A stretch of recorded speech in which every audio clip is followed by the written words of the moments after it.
gün ayrı ayrı evlerden çıktık. Hiçbirimiz bilmirdik karşımıza kim çıkacak. Ama zaman geçtikçe bir hakikati öğrendik. Asker yoldaşıydık.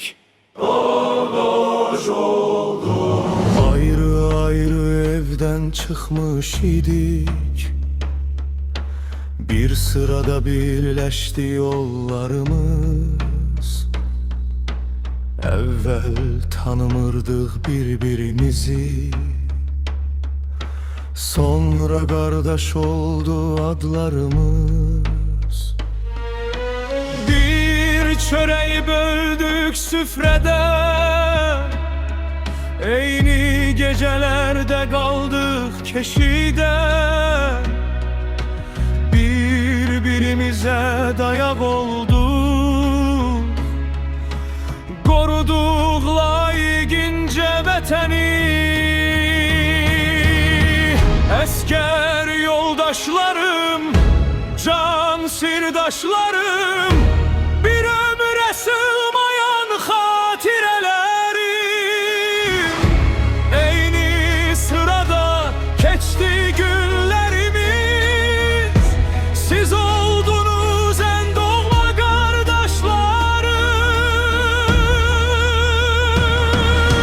Çetinlikler esine geldik birlikte, birbirimizin yanında olduk dar günde. Yollar ne kadar ağır olsa bile, bir vatan uğrunda dayandık.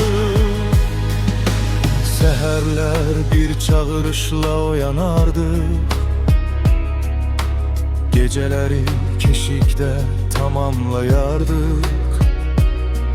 Bir bakıştan anlayardık derdimizi,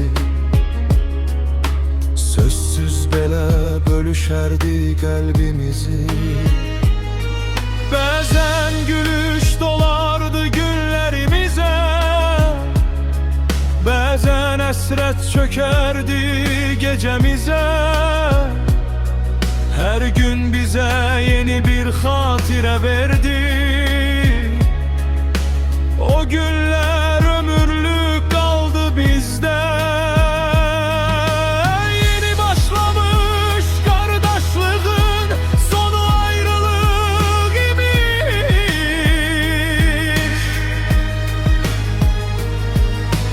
Arada öyle bir bağ var ki, o bağı kesmek çetindir. Heremiz bir yolun ardınca gittik.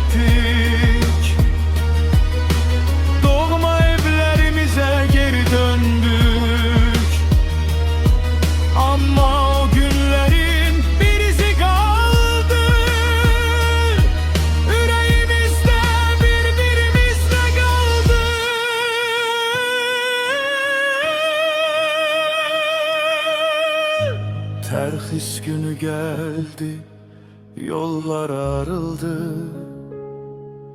Heremiz öz doğma evine döndü. Bir vaxt bir yerde geçen günler, indi yaddaşımızda şekile döndü. Hayat bizi mühtelif yollarla apardı. Heremiz öz dünyamızı kurduk. Ama harda olsak da bilirdik, bir baxt vatanın keşinde durduk. Bir gün yine görüşeye gel, hiç ne değişmeyipmiş kimi. Bir bakış kifayet edecek, o günlere kayıtmak için. Sözlere ihtiyaç kalmayacak,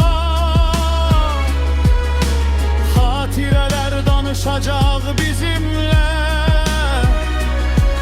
İlle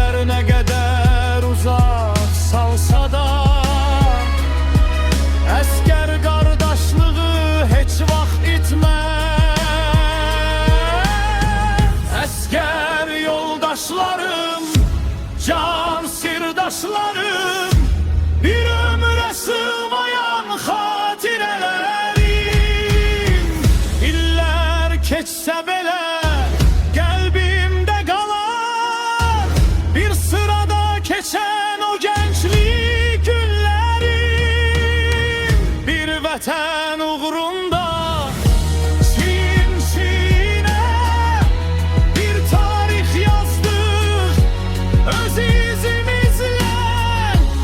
Ayrı düşeş değiller boyunca kardeşlik yaşayır her birimizde.